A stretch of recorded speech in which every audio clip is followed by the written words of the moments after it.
कहानी की शुरुआत में हम जिन और राय को देखते हैं। दरअसल 6 महीने पहले एक भयानक एक्सीडेंट ने जिन और राय के इकलौते बच्चे को छीन लिया। दुख के साए से जल्द बाहर निकलने के लिए उन्होंने सबर्ब्स में एक पुराने घर में जाने का फैसला किया, लेकिन अंदर एक रहस्य छुपा है जो हमें कहानी के आगे पता चलेगा। जब जिन अपने बेटे का सामान ठीक कर रही थीं, तो उन्हें अचानक बगल वाले कमरे से आवाज सुनाई दी। उन्हें लगा कि उनके पति यूं ही आवाज लगा रहे हैं, लेकिन जानी पहचानी आवाज ने उन्हें फिर से जवाब दिया। जिन पास गईं और ध्यान से सुनने लगी तो पता चला कि आवाज नीचे से आ रही थी। क्यूरियस होकर उन्होंने दरवाजा धक्का देकर खोला, लेकिन थोड़ी देर बाद आवाज अचानक बंद हो गई। जिन ने सोचा कि शायद उनके कानों में कोई प्रॉब्लम है, इसलिए वो अपना सामान ठीक करने के लिए ऊपर चली गईं। लेकिन थोड़ी ही देर बाद वो जानी पहचानी आवाज फिर से गूंजी। जिन ने ध्यान से चेक किया, लेकिन फिर भी पता नहीं चला कि आवाज कहां से आ रही है। जैसे ही वो पछतावे से भरी हुई थी, बिना किसी चेतावनी के हवा का एक अजीब सा झोंका आया। जिन ने हैरानी से उस तरफ देखा। गुफा बिल्कुल काली और खाली थी। अचानक फिर से आवाज आई। जिन पास गईं और जमीन पर कुछ जाना पहचाना सा देखा। उनके बेटे का नाम कागज पर साफ साफ छपा था। ये जरूर उसकी सबसे प्यारी चीजों में से एक रहा होगा। अपने सामने का नजारा देखकर जिन के दिल में एक गर्माहट सी दौड़ गई।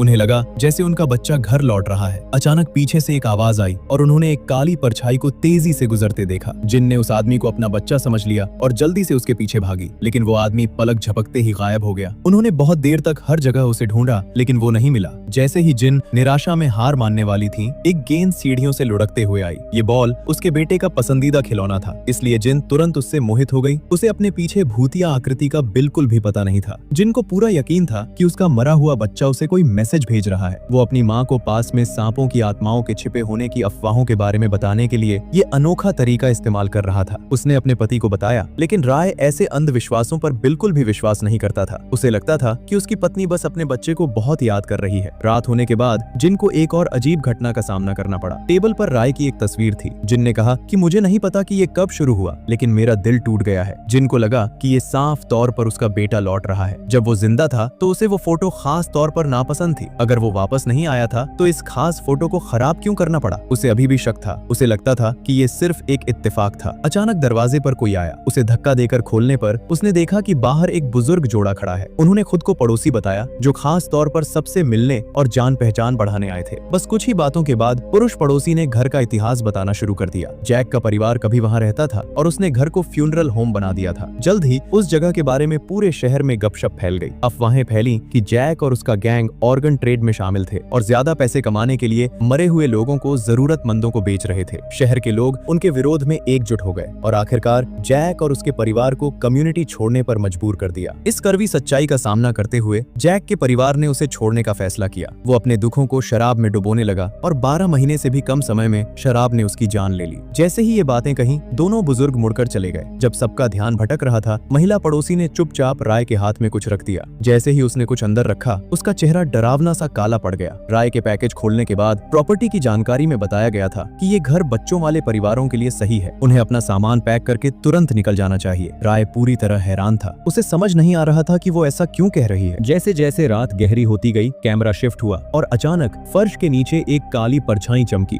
जिन ने इस पल अपनी आंखें खोली। उसने आराम करने के लिए उन्हें फिर से बंद करने की कोशिश की, लेकिन उसे नींद नहीं आ रही थी। उसे लगा जैसे पीछे से कोई आंखें उसे देख रही हैं, आंखें जो दरवाजे की तरफ घूर रही थीं। इस सीन ने उसे फिर से अपने बच्चे की याद दिला दी। अपनी उथल-पुथल भरी भावनाओं को शांत करने के लिए वो अपने पति की बाहों में लिपट गई और धीरे-धीरे सो गई। वो सच में गलत नहीं था। दरवाजे के बाहर सच में एक परछाई थी। अगला दिन जल्दी आ गया। राय ने एक इलेक्ट्रिशियन को ढूंढा। बेसमेंट में हीटिंग सिस्टम को रिपेयर की जरूरत थी। राय ने कहा कि जब से हम यहाँ आए थे ये खराब था और टेम्परेचर कभी नहीं बढ़ता था। इलेक्ट्रिशियन के अच्छी तरह से इंस्पेक्शन करने के बाद हीटर फिर से नॉर्मल काम करने लगा, लेकिन सिस्टम को रीस्टार्ट करते समय पीछे से एक काली परछाई चुपचाप दिखाई दी। पहले तो इलेक्ट्रिशियन ने इस पर बिल्कुल ध्यान नहीं दिया, पर अचानक उसे अपने पीछे पत्थरों के लुढ़कने की आवाज सुनाई दी। उसने अनजाने में उस तरफ देखा और वो आकृति बिना किसी चेतावनी के फिर से दिखाई दी। इलेक्ट्रिशियन ने ज्यादा ध्यान नहीं दिया। उसे लगा कि वो काली आकृति राय है। वो आकृति धीरे धीरे पास के घर की ओर बढ़ी और इलेक्ट्रिशियन जांच करने के लिए उसके पीछे गया। धुंधले कोने में अचानक एक औरत लेटी हुई थी। इलेक्ट्रिशियन घबरा गया। उसे बिल्कुल समझ नहीं आ रहा था कि क्या करे। उसकी आकृति को धीरे धीरे दूर जाते देखकर उसने तेजी से अपना बर्फ का ब्लेड निकाला ताकि वो बच सके, लेकिन अचानक उसके बगल में एक और भूतिया आकृति दिखाई दी। इलेक्ट्रिशियन की दिमागी ताकत तुरंत टूट गई। उसने जाने के लिए एक कदम बढ़ाया ही था कि अचानक उसकी आंखों के सामने एक और आकृति दिखाई दी और कमरे में अचानक एक डरावनी चीख गूंज उठी। जिन और राय हालात देखने के लिए आगे बढ़े। इलेक्ट्रिशियन पहले से ही बेहोश था। उसका पूरा शरीर बिजली के करंट से इतना जल गया था कि पहचान में नहीं आ रहा था। इलेक्ट्रिशियन की चोटें गंभीर थीं और पैरामेडिक्स उसे इलाज के लिए जल्दी से हॉस्पिटल ले गए। राय ने मकान मालिक के बारे में शिकायत करना शुरू कर दिया। उसे लगा कि स्टोव ही दोषी है और उसने किसी सुपरनैचुरल घटना की संभावना पर भी विचार नहीं किया। जिनका नजरिया उससे बिल्कुल अलग था। उसे लगा कि बच्चे ने इलेक्ट्रिशियन पर इसलिए हमला किया क्योंकि उसे अजनबियों के आसपास अजीब लगता था। अगले दिन ये पता लगाने के लिए कि घर में जो इंसान था वो सच में उसका बच्चा था या नहीं, जिन ने 2 करीबी दोस्तों को बुलाया जिन्हें वो कई सालों से जानती थी। बाईं ओर वाला एक ज्योतिषी था जो भविष्य बता सकता था और दाईं ओर उसकी दाढ़ी वाली पार्टनर खड़ी थी। वे थोड़ी देर बाद घर पहुंच गए क्योंकि पुराने दोस्त जो बहुत समय से एक दूसरे से नहीं मिले थे वे मिल रहे थे, इसलिए उन्होंने मिलने के लिए कोई शांत जगह ढूंढने का फैसला किया। लंबी ड्राइव के बाद उन्होंने आखिरकार एक छोटा सा बार चुना। हैरानी की बात है कि उनके आने पर वहाँ के लोग अजीब तरह से ठंडे थे। सबके चेहरे सख्त थे। इसके पीछे कुछ गड़बड़ थी। जिन ने कहा कि मेरे दोस्तों गांव वालों का ये बर्ताव कोई इत्तेफाक नहीं था। सीन के दूसरी तरफ हम एक कपल को देखते हैं जिसे जिन ने बुलाया था। दाईं ओर वाला लड़का बेटे का सबसे करीबी क्लासमेट था और बाईं ओर वाली औरत उसकी गर्लफ्रेंड थी। वे जल्दी से अपने रहने की जगह पर लौट आए। जब जिन गई तो उसने टेबल पर एक नोट छोड़ा जिस पर रेस्टोरेंट की लोकेशन मार्क की हुई थी। अगर वे इंटरेस्टेड हो तो कभी भी जा सकते थे। उसने अपने बॉयफ्रेंड से कहा कि उसे थोड़ी देर आराम करने की जरूरत है। वे साथ में अंदर गए। शांत लड़के की गर्लफ्रेंड को पता चल गया कि कुछ गड़बड़ है। दरवाजे से अंदर आते ही वो कांपने लगा। उसे भरोसा दिलाने के लिए उसने कुछ म्यूजिक चालू किया और सोच समझकर उसे एक गिलास तेज शराब पिलाई। इसे पीने के बाद वो सच में शांत हो गई। भूत चुपचाप सब कुछ देख रहे थे, उनकी मौजूदगी से बेखबर। जैसे ही वे रुकने और काम जारी रखने वाले थे, अचानक आदमी ने एक अजीब सी आवाज सुनी। उसने अंदाजा लगाया कि जिन शायद उस जगह नहीं गई होंगी और उसे डराने के लिए छिपी होंगी। वो धीरे धीरे उस जगह गया जहाँ से आवाज आ रही थी और अचानक बिना किसी वार्निंग के दरवाजा जोर से बंद हो गया। इस सीन से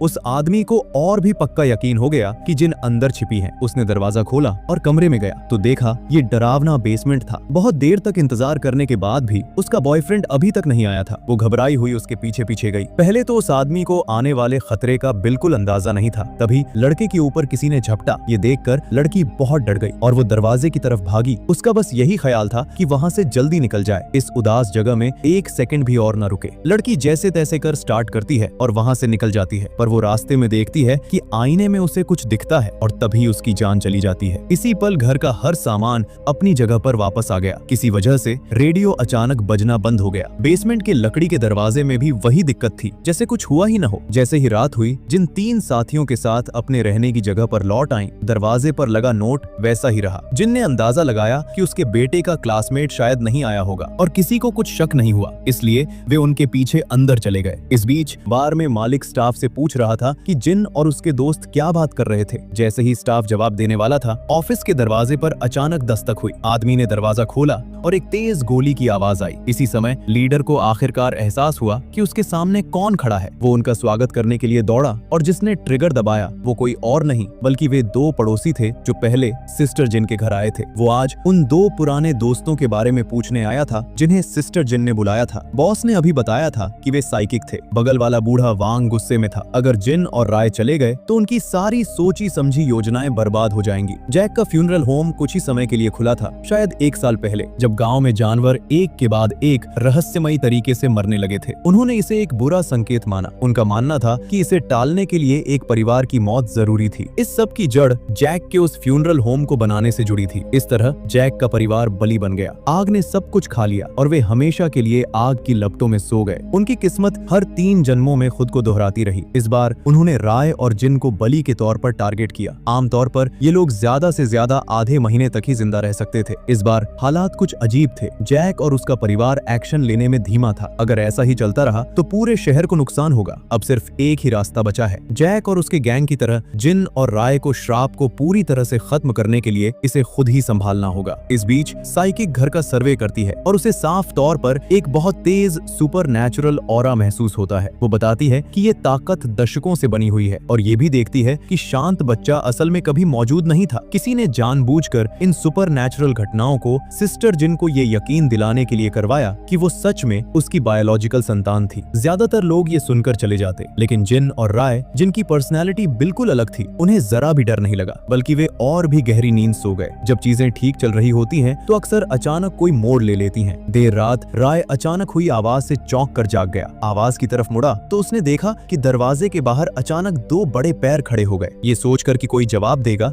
उसने लापरवाही से कुछ बार आवाज लगाई। अजीब बात थी कि बाहर खड़ा आदमी चुप रहा। जैसे ही राय गुस्से में दांत पीस रहा था, दरवाजा चुपचाप खुल गया और वो आदमी बिना किसी निशान के गायब हो गया। राय डर के मारे जिन का नाम चिल्लाया और घबराकर पीछे मुड़कर देखने लगा। राय ने अचानक अपनी आंखें खोली और अपने सपने से जाग गया। इस बार वो पूरी तरह से डरा हुआ था। उसे धीरे धीरे एहसास हुआ कि घर सच में हॉन्टेड था। उसी समय साइकिक सिस्टर भी सपने में आई। लगातार बड़बड़ा रही थी, बार बार कह रही थी कि इस जगह से चले जाओ जिसने अनगिनत जिंदगियों को जाते देखा है। अगले दिन साइकी और जिन सामान खरीदने के लिए बाजार गईं। बिग बियर्ड ने आत्मा को बुलाने की रस्म करने का प्लान बनाया। इस चीज में ऐसा कौन सा जादू था जिससे उसकी मरी हुई पत्नी उस भूतिया रूप में बदल सकती थी। उन्होंने पहले कई मोमबत्तियां जलाई, फिर चुपचाप भूत को बुलाने के लिए मंत्र पढ़े। पहले तो सब कुछ ठीक चल रहा था, लेकिन जब एजेंट ने अपने बेटे को भी शामिल होने का सुझाव दिया तो दाढ़ी वाले आदमी का चेहरा मौत जैसा पीला पड़ गया। वो बड़बड़ाता रहा कि बच्चा उसका असली बेटा नहीं है। इससे पहले कि वो बोलना खत्म करता, सारी मोमबत्तियों की रोशनी एक पल में बुझ गई। दाढ़ी वाला आदमी साफ तौर पर अजीब हरकतें कर रहा था। ऐसा लग रहा था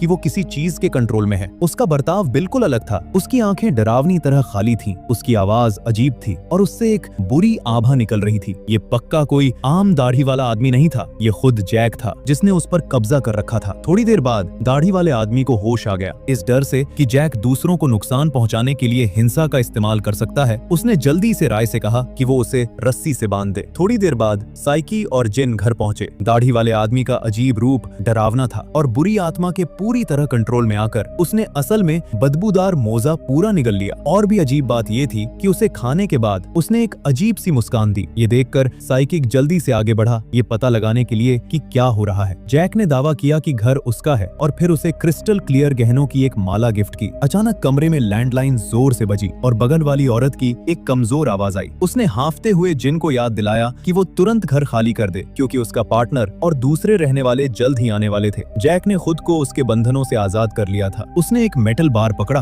और बिना किसी हिचकिचाहट के ब्लेड अपने चेहरे पर तान दी। दाढ़ी वाला आदमी अब पूरी तरह से गायब था। उन्होंने तुरंत निकलने का प्लान बनाया था, लेकिन जैसे ही उन्होंने दरवाजा खोला, राय और जिन ने एक दूसरे को देखा और पीछे के दरवाजे से निकल जाने का इरादा किया। पीछे मुड़कर देखने पर उन्होंने देखा कि दो भूत उनका रास्ता रोके हुए हैं। जाने के लिए कोई जगह न होने पर उन्हें ऊपर भागना पड़ा। उसी समय सभी रहने वाले जल्दी से इकट्ठा हो गए, हाथों में बंदूकें लेकर, और घर की अच्छी तरह तलाशी ली। बेसमेंट में मौजूद भूत हंगामे से जाग गया। जिन और राय को कोई नुकसान नहीं हुआ था। उसने सभी आम लोगों को बेरहमी से मार डाला था। वो ऊपर जाने ही वाला था कि अचानक भूत ने उसका रास्ता रोक दिया। एक चक्कर आने वाले पल में पूरी दुनिया बेतहाशा घूम गई और उसका शरीर जलती हुई राख में बदल गया। थोड़ी देर बाद एक और रहने वाला आया। जैसे ही उसने सीढ़ियों पर कदम रखा, उसका पूरा पैर तेज गर्मी से पूरी तरह पिघल गया और सिर्फ राख का ढेर रह गया। ये नजारा देखकर बार का मालिक इतना डर गया कि पास जाने से भी डर गया। वो अपने टीम के साथियों से पूछने ही वाला था कि क्या दूसरी मंजिल पर जाने का कोई और रास्ता है, लेकिन इससे पहले कि वो कुछ बोल पाता,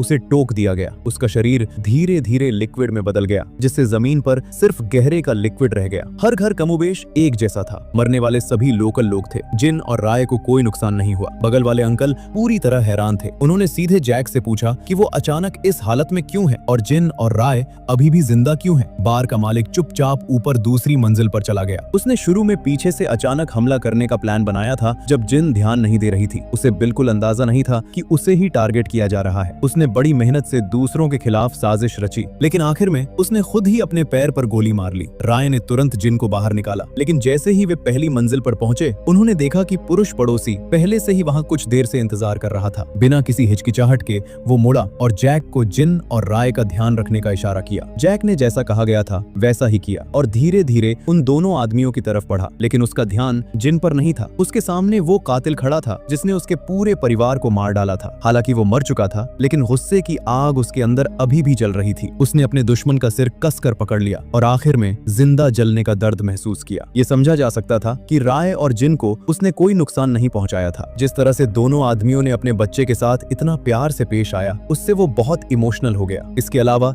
उनके परिवार के साथ पहले ही नाइंसाफी हो चुकी थी और वे शहर के लोगों की तरह खुद को बचाने के लिए दूसरों की कुर्बानी देने को तैयार नहीं थे। जैसे ही बेसमेंट का दरवाजा धीरे से खोला गया, जैक का पूरा परिवार बिना किसी निशान के गायब हो गया। अचानक ओमिंग ने अपनी माँ को भरोसा दिलाया कि चिंता न करें और वो हमेशा उनके साथ रहेगा। ये सुनकर जिन के दिल में एक गर्माहट महसूस हुई और वो तेजी से बेसमेंट के दरवाजे की तरफ चल पड़ी। जिन ने कहा, मुझे गलत मत समझो, साइकिक ने पहले ही कह दिया था कि उसका बेटा यहाँ बिल्कुल नहीं है। ये साफ तौर पर जानबूझकर किया गया है। ये चीज पक्का जैक के परिवार की नहीं है, ये पक्का कहीं ज्यादा खतरनाक है। तुम दोनों जानते हो कि भूत कितने डरावने होते हैं। तुम और राय बच नहीं सकते, तुम सिर्फ बली बन सकते हो, अपने नए मालिक के आने और तुम्हें ले जाने का इंतजार कर रहे हो। और इसी के साथ ये कहानी यहीं खत्म हो जाती है।